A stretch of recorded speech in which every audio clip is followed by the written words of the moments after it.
Hi guys, this is Sarah Elena. Welcome to the channel. If this is your first video, I help people with their moving to Costa Rica. And one of my favorite things to do is I love getting to know people. I like interviewing other people who've been here in the country. And today I have Elizabeth Gilroy, and I'm really excited to introduce her to you because her and their organization do a really great thing here in Costa Rica. So I'm gonna interview her, get to hear all about it. I know a lot of our people who do move here do like to get involved with different volunteer opportunities or just know how they can make a difference and an impact in the country, maybe after their move, or maybe those who are already living here, just knowing that this is something that you can involve yourself with and make an impact. You now will have that contact.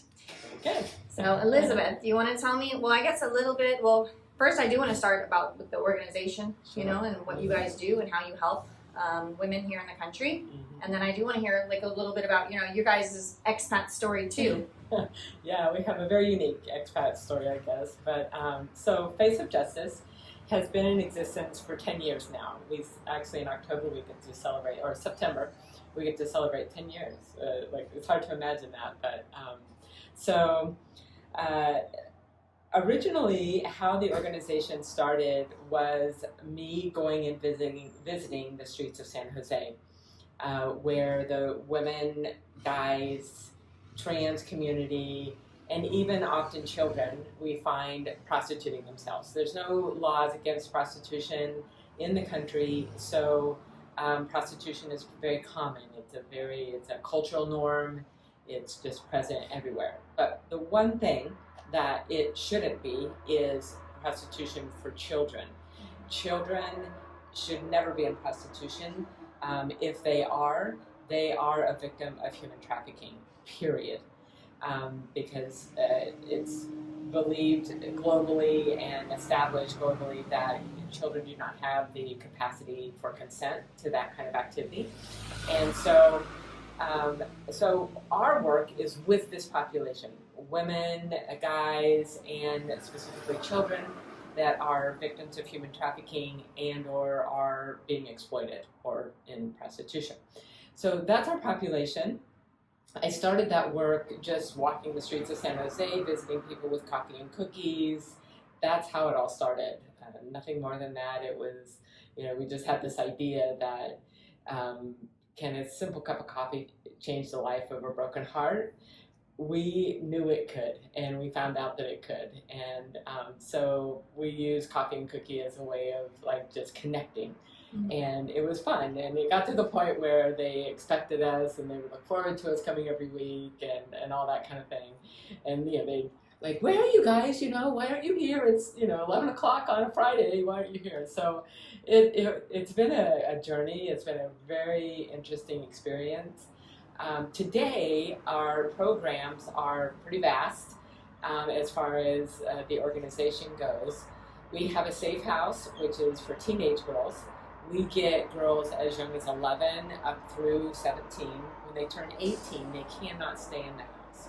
That's by the local child welfare agencies' direction.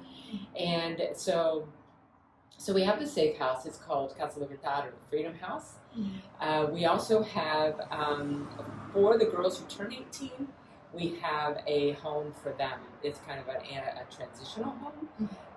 So the girls that turn 18 really most of them are not ready to go on their own. Most of them cannot go back to their families.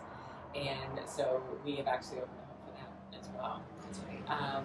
Then also we still work in the red zone of San Jose. Mm-hmm. And so we have a center there called the Hope House, or Casa Esperanza, that is specifically for women in prostitution.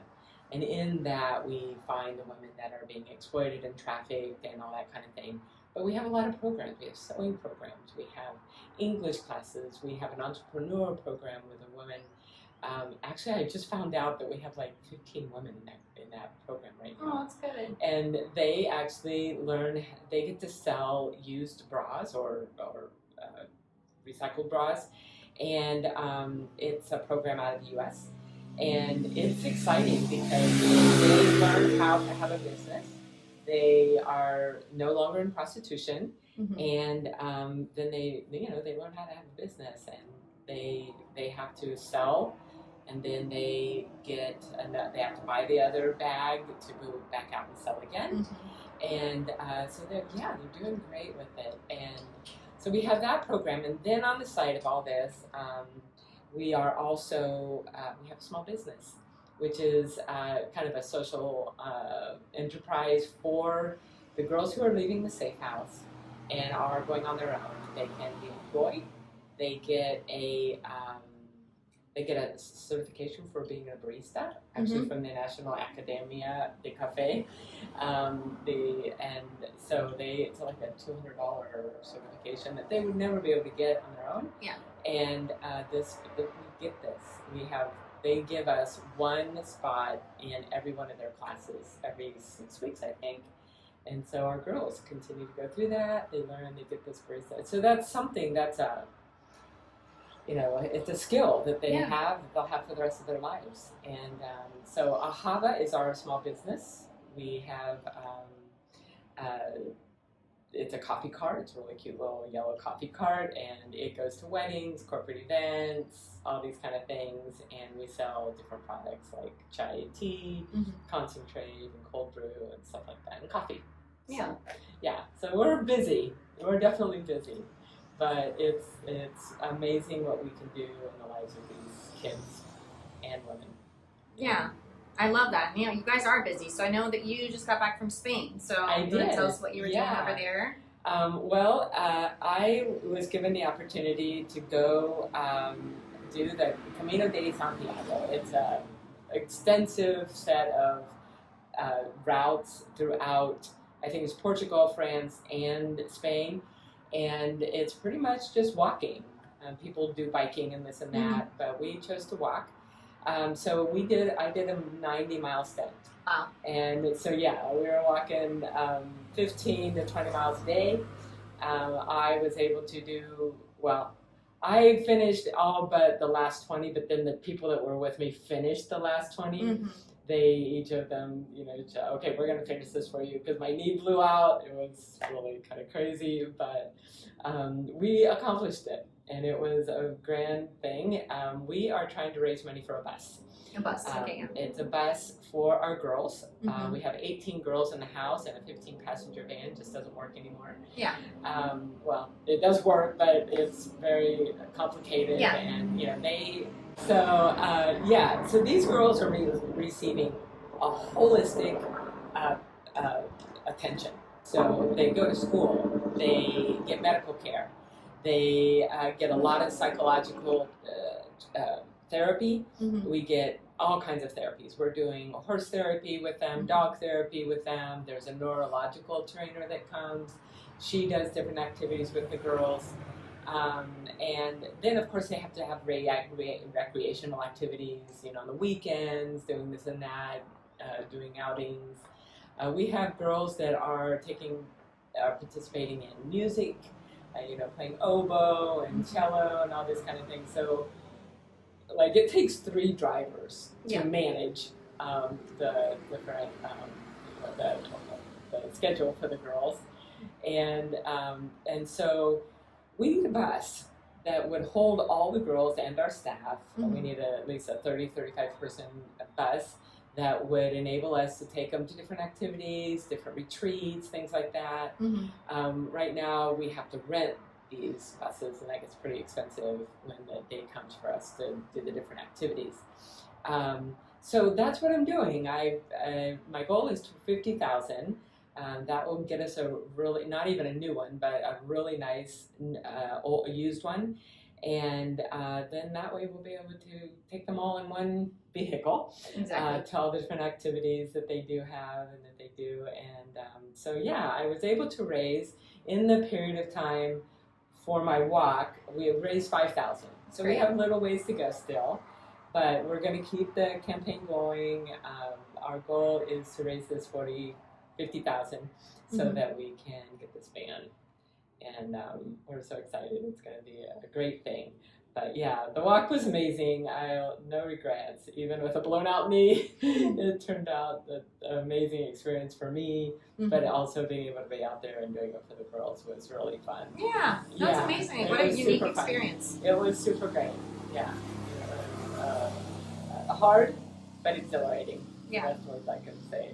Spain is gorgeous, and to walk that many miles is an accomplishment, right? Yeah, And absolutely. So, yeah. So yeah, that was what I did, Nice. and yeah. So here we are, still moving forward, and we have a lot of things happening.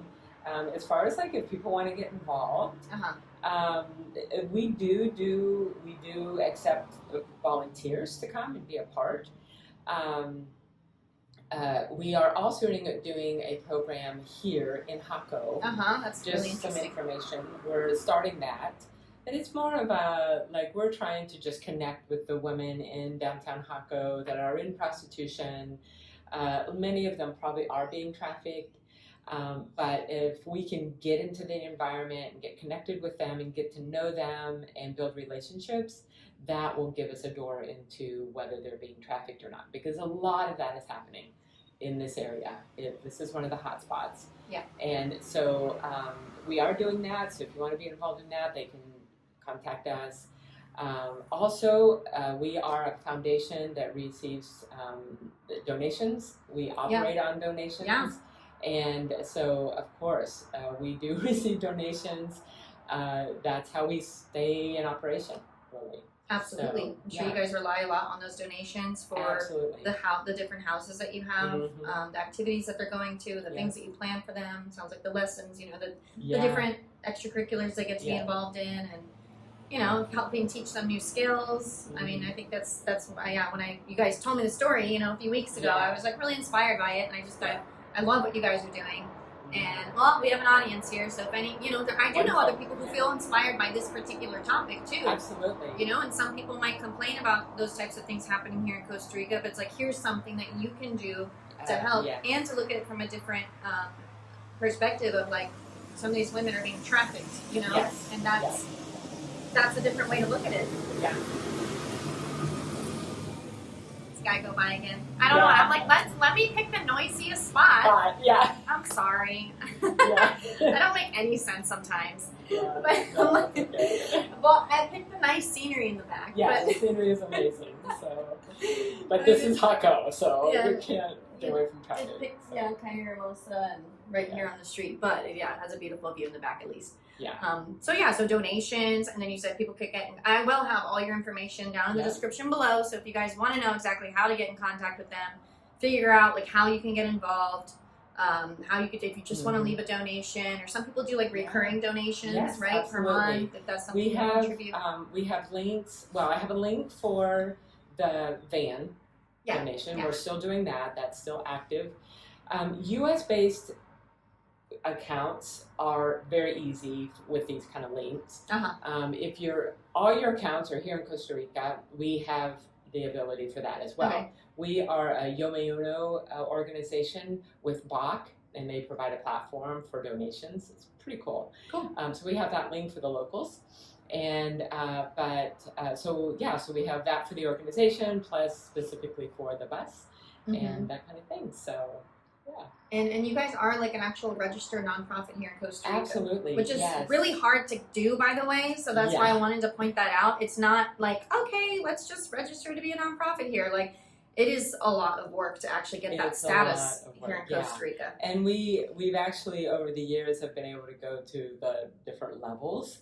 So like for instance, we qualify for people to be able to write off their donations. That in itself is a very long, arduous process in this country. It's unlike the U.S. where you become a 501c3 and that's your status. And here it's totally different. You can become an organization, but then you have to go through the Ministerio de Justicia y Paz to go through this whole nother level of being able to, if somebody donates to us, they can then write it off. But we have all that. We have definitely put in the work and the effort, and we are. So just to understand the gravity or the extent of what we do, so our safe house, the Freedom House, is the only safe house in Costa Rica that receive only girls that are being trafficked and exploited. There are other organizations that will receive them, but they are not specialized in it. We are now specialized we have been only receiving these girls all along. So the safe house has been open for 7 years, and but we are the only one. There's nobody else receiving this specific population only. And finally, after all these years, the government itself is saying, "Oh, yes, let's make you a specialized program," and so we are. And so we've become kind of the experts, I guess you could say, Yeah. in it, according to this country and the people that are, in this fight as well. And so it's been a privilege. It's definitely a process and a journey, and you have to establish good relationships and all that kind of thing. But we've done it. Yeah, you and did. We are doing it. I mean, yeah. with coffee and cookies, and also, I mean, just coming here to a new country and you seeing such a need that didn't exist. Exactly. If you guys are the only people specializing in this population in a country where that's legal, part of it's legal to do, obviously not with minors, but then there's no one actually servicing that population and helping them. So yeah, it is an honor. Yeah. It really is, and we've just been able to have this platform, and we have it, and it's strong. Moving forward, so good. We're very excited. Well, I'm excited for you guys, and I definitely want to keep in contact with how everything's going, see how we can continue to help, just raise awareness about what you guys are doing. For anyone watching, I'm gonna have everything linked below, even the little coffee bus, or yes, we can do the little that'd be fun. Yeah. Maybe someone's having an event and they want to have you guys Absolutely. come out, and that is what it's all about. Obviously the different donation links that you'll have. Your contact information in case someone does want to see how they could make an impact too and get involved, because it could be around Hako, it could be around we're up in San Jose area. But yeah, this is great. Thank you so much for having me. You're so appreciate welcome. it, and God bless you all. Thanks for being here. All right, everybody, all the information is going to be down below, and I'll see you in the next video.